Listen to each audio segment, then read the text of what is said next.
Welcome back to another episode of the Marketing Millennials. Today, I have Nicole from Ollie on the podcast. Excited to chat about some brand stuff, but we'll get into this and ask Nicole the first question. How did you get into marketing? So I went to USC in California, and the only class that I liked in my undergrad was marketing. And so I just knew immediately that was what I was interested in doing. And when I graduated from college, I did not want to go right into a big business like most of my classmates did. I thought I wanted to work in the ski industry. So I moved to Utah and tried to get a job making ski films, which turned out to be really hard in a recession when I was trying to do that in 2008, and found my way into advertising at just like a small local boutique advertising agency here in Salt Lake City, Utah, which is where I live. So I really just got like a very entry level, had to do all sorts of, wear a lot of different hats. And I was like designing ads, I was writing press releases, I was going to events, I was kind of doing it all. But it was a really great starting point to launch into where I took my career from there, and ultimately found my way back to the outdoor industry by working for backcountry for a number of years before I came here to Ollie,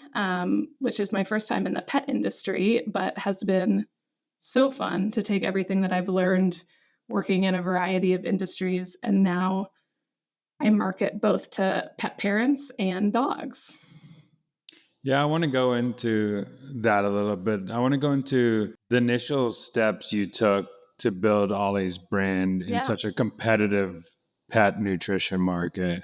Yeah, so like you said, it's definitely a crowded space, and the fresh premium dog food subset of the dog food market is continuing to grow and get even more competitive. So when we think about branding for Ollie, we knew it was really important to have a distinct visual ID.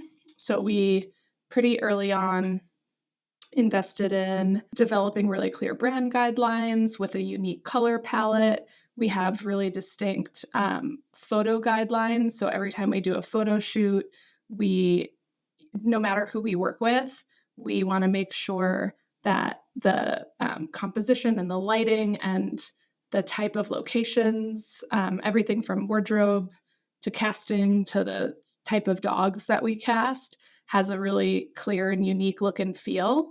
And then most importantly is our brand voice. So we focus a lot on how do we talk to our customers, no matter what channel we're in. And a lot of what I do is reviewing copy to make sure it feels authentic, but unique and ownable to Ollie, so that if you saw this social post or this ad, that you couldn't just swap out our logo and it could be any brand in our category. So, I mean, the two things you just brought up, visual identity and basically tone of voice copy. Could you describe how you would break that down? And if someone said to you, hey, create me a brand visual playbook and tone of voice, how do you build something like that? Yeah. So from a visual ID, we have our brand colors, we have our hero font, we have supporting fonts, and then we make rules about how you can use certain colors together, making sure that we only use certain fonts in different instances. We have an illustration style that we use, and we have rules around when can you use illustrations so that they're not overused to make our brand feel too childish. And then from the photo guidelines, we've done enough photo shoots over the years where we have a standard for both studio and lifestyle shoots. so that we've developed like do this and don't do this. And we have examples of our strongest photography to create consistency. So by doing it over time, you learn both from my own eye as well as other people in the company. We can see which images really are just like the strongest representation of like the product looks the best. It's at the right angle so you can see it. The dog looks really happy and is enjoying mealtime. Like we've kind of developed these best practices over time, and then we make sure that the visual references in that guide demonstrate those qualities. I always like asking this because it's hard to balance this as someone in your shoes, but how do you balance visual tone of voice with performance? Yeah. Because sometimes those two some people go all the way too Yep. far brand, and then they don't think about performance, and some people go too far performance and they don't think about brand. So what's the happy median of those two? Yeah, that's a great question. And I would say that that's one of the best lessons I've learned over my career is I would like to, if I were to brand myself, I am a brand marketer who understands performance marketing and can make data-oriented decisions. So nothing that we do at Ollie is brand marketing for the sake of brand marketing. Everything that we do is in service of driving more membership acquisition. So the way that we think about brand is, like I said, we have a really clear picture of who we are and what our customers love about us so that we can use that as a filter when we're developing creative. But then we test everything. And we also will try, like within channels like paid social, TV specifically, there's a lot of things that we test that don't feel on brand 100%.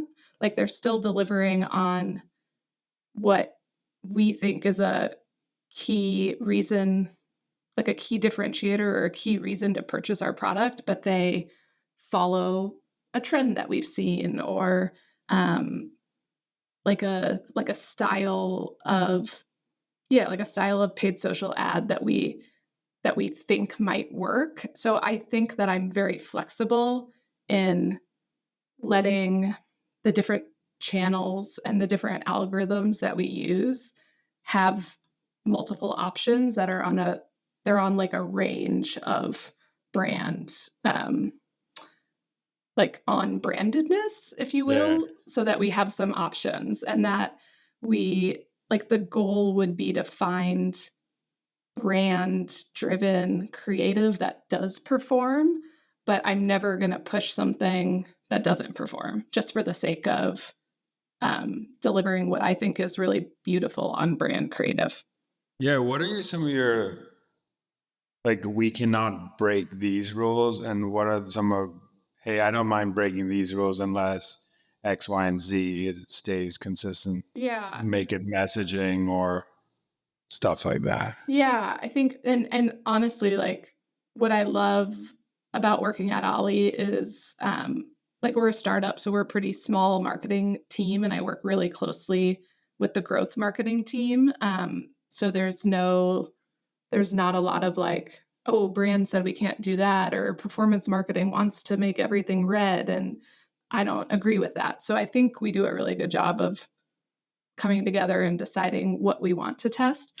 So from a messaging standpoint, we really try to focus on a couple buckets of what we know are the most compelling conversion drivers. So for us, that's the quality of our product and like the actual quality of the food we make, the quality of the ingredients, as well as the physical benefits that parents see for their dogs. So whether that's better poop or healthy skin and coat, healthy weight, or like even just like a zest for life. Like people talk about in reviews after feeding their dog Ollie that they just have better energy and they seem to be happier and their mood is better and they don't nap as much. So taking those two buckets, but then being really open to the ways that we visually represent that and test it. So whether that's like a post-it note paid social ad or a UGC testimonial, like there's so many different ways that we could communicate those two key messages. And when I'm reviewing content, I try really hard to have an open mind about just making sure that the core reason to build a connection with our brand is still being communicated, but being open to the way that that's being communicated. Yeah, I think my point of view on brand is, I mean, everything is performance marketing. Yeah. So it just, I mean, brand is just, if you just took away, to me, is if you took away paid channels, do they still understand and still come and buy from you organically? Like, do they still remember your name? Like, hey, I need Ollie for my food. I need Ollie for my food. Like, this is the brand. So that's my point of view. I don't know. You might have a different thing, but obviously, there's branding versus Right. an actual brand. Yeah. Yeah, I agree with you. I mean, the brand is everything that we do. It's who we are. It's how we differentiate ourselves from the competition. It's the feeling that someone gets when they interact with your website or a piece of content, when they receive the product in the mail, like all of that experience, every touch point that they have is part of the brand. So whether or not, every ad that we make is just trying to drive more eyeballs and more traffic to our website, but how it once they get there, how do they perceive you? And once they get the product, how do they perceive it? That's all the brand. I want to go into, you did an interesting brand play where you partnered with one of the biggest ice cream brands out there. Could you share the strategy between the Ollie Van Leeuwen partnership? Like, how do you thought about it? What made it successful? Yeah. Behind the scenes of it. Yeah, absolutely. So this was like the most fun project that I've ever gotten to work on. So I'm really glad that I got to do this with Ollie.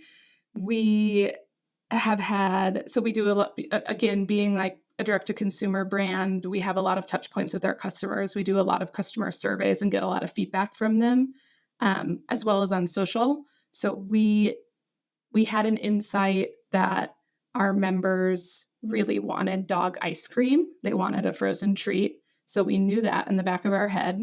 It's really hard for us to develop a new product like that. So we knew we would like to bring a product like that to market, but there were a lot of challenges from just a product development and manufacturing standpoint to make something like that. And I started to see Van Leeuwen collabs out in the world. So I knew that they were a brand that does collabs. So they have a process and an infrastructure to do something like this. So we just cold reached out to them on their website and asked, hey, would you want to do a dog ice cream partnership with us? We think this would be really fun. It would be Ollie's first dog ice cream. Van Leeuwen has never made anything but human ice cream. So it just felt like a really good fit for both of us. And then from a brand perspective, we both really believe in high quality, real ingredients. So there's a really good brand alignment just from our values and like food philosophy standpoint. And we started the conversation and they were really interested and excited in making it work. And our team was interested and excited in making it work. And so we started that process together and we worked with their food R&D team to figure out like how to go about making a human grade dog ice cream, because all the food that Ollie makes is human grade. So that was also important to us to make sure that, we're not just, we're making something that is at the same level of quality as our meals and treats. And so we started with a vegan base because dairy is not great for dogs. And we worked with our food science team to look at an existing recipe profile that Van Leeuwen had and what could we do to naturally decrease the amount of sugar and increase the amount of protein so that it was actually a treat that you wouldn't have to feel guilty about feeding your dog. And we decided that peanut butter and banana was a great flavor profile, that dogs already love peanut butter. So how could they say no to peanut butter ice cream? And then from there, we started doing actual like tasting trials with our dogs internally, which was really cool. So we had the product shipped to us, and like I tasted it and fed it to my dog, and we kind of dialed in the recipe from there. And then we planned for launch, and we worked. We did a really, I think we were really thorough in our PR approach, which we knew a lot of a main reason that we wanted to do this partnership from Ollie's perspective is to generate a lot of PR and to get some brand awareness out of it by working with a national brand that has a track record in launching collabs like this and generating a lot of PR from their collabs. So we worked with our PR team and we developed a really cool press seating kit that we delivered ahead of time so that on launch day, we were driving a lot of awareness and traffic to Ollie's site, as well as Petco, where we'd built a distribution deal with Petco because we sell our frozen food at Petco nationwide. So we could put the ice cream in the freezer there without having to like secure any other structures in their store to sell it, as well as having the product available at Van Leeuwen scoop shops. And then we did, I think, like the most fun product shoot that I've done where we got to feed dogs ice cream and everyone had really clear and cohesive launch comms that we all went live with together at launch. I mean, this is amazing because I think there's a couple points that you hit on that make a great brand partnership like this and how brands they match probably your ICP pretty well, like your Yes. ideal customer, because people who usually go to Van Leeuwen are healthier and looking for vegan options. And they're in markets like LA, Yep. New York, where dogs are really importantly getting fed human grade and healthier food. Secondly, they are you got the brand awareness from a brand that is known nationwide. So that's amazing because you get both those two things where you get a brand who fits your values. There you get brand awareness left from a brand that is known more by humans out there. And then also you leverage customer insights, which told you, hey, we want some good treats for our dogs. That because I mean, most people at least go get like a pup cup or something like that, Totally. but they want something healthier than a pup cup for their dog, so the dog can handle it. So I think it's super cool that you found like the exact partnership, and the fact that you cold outreach just wasn't like a hey, let's just do this. You found a brand that's willing to do this in the market. So for people listening out there, I mean, sometimes you just have to cold DM brands and figure out interesting ways to work with them and find the benefits that work for them. Totally. I want to go into like some success. What's some success you saw from the launch of it? Because I mean, it's a cool campaign. It's a cool gets your name out there. But what's some success you saw trickle from that? So we had some pretty clear goals internally. We were hoping to see, we were hoping to see a 10% attachment rate for our members when they are in their membership dashboard and they can add the ice cream to their next box. We compared that to our most popular treat today, which is our jerky strips. And then based on that, we were hoping to sell through the product by mid-August. We saw even stronger demand than we forecasted, which was great. So we sold out of the product earlier than expected on our D2C channels. And then we worked to secure some additional inventory so that we could do, if I can plug it, we have a gift with purchase coming up at the end of this month in celebration of National Dog Day, where we will be offering a free pint for new subscribers. So we were tracking on a daily level, like how many people are adding the product. Are they adding it again? Like, are they only ordering it one time or are they ordering it again? And we saw really strong customer demand during the summer months. It was our top selling treat, which was amazing to see.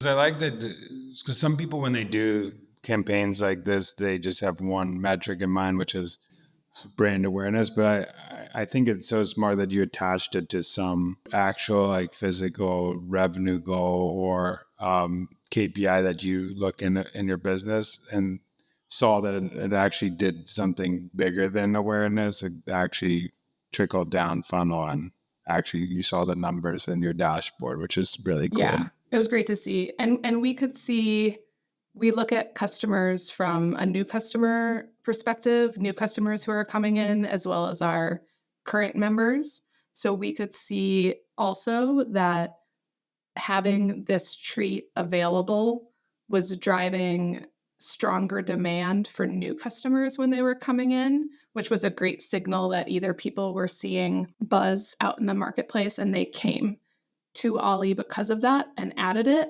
or we have a lot of performance marketing out in the world every single day. So either they came to Ollie and it was still a really compelling treat, so they added it more often than any of our other existing treats. So yeah, we sliced the data a lot of different ways, and the ice cream was a success for both driving new customer sales as well as current customer sales.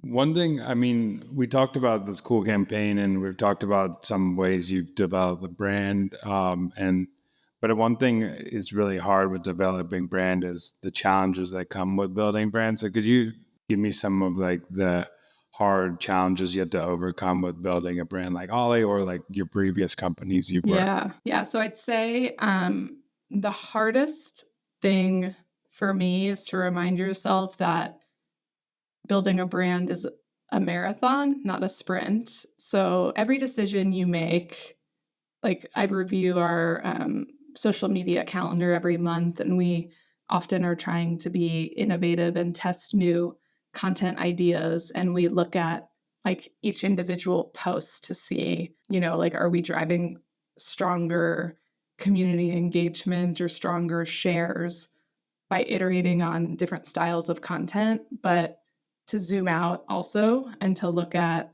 the big picture of, are you consistently delivering content that resonates with your audience so that over time you're growing more social followers at a higher rate than you were the year before? Are you catching up to bigger competitors faster by driving more engaging content and more PR like conversations and buzz about your brand? So like every decision you make matters, but nothing happens. Like there's no one thing that I can ever point to say that like that one decision or that one tactic drove brand awareness, because it's an ongoing long game. Yeah, that was going to be my next question is balancing the long game mindset because brand really, if you're trying to survive for a long time, is a 5, 10, 15 year thought Yeah. process. And you can get sucked in quickly to hitting revenue numbers and forgetting one little thing that you did, that brand promise that you made that maybe has negative impact on your audience. Those things snowball and annoy a lot of your customer base. So how do you balance both of those, that mindset? Yeah. So it's a good question. So from a sales perspective, we definitely are pretty hyper focused on our acquisition goals and how we're doing on a week to week, month to month basis. And we're looking at which channels are driving that at the most efficient cost. But On a macro level, we're really trying to increase our share of organic conversions and organic site traffic, which is what I'm responsible for. So even though I'm not driving nearly as many conversions on a daily basis as our paid channels, in the long run, it's so much better for our business. We're going to be a more profitable, healthy business if we can obviously continue to grow our paid marketing, but to increase the share of non-paid conversions that are happening. So that's what I'm focusing on a month-to-month basis, is thinking about, are we moving the needle? Are we improving organic conversions? Are we improving organic traffic?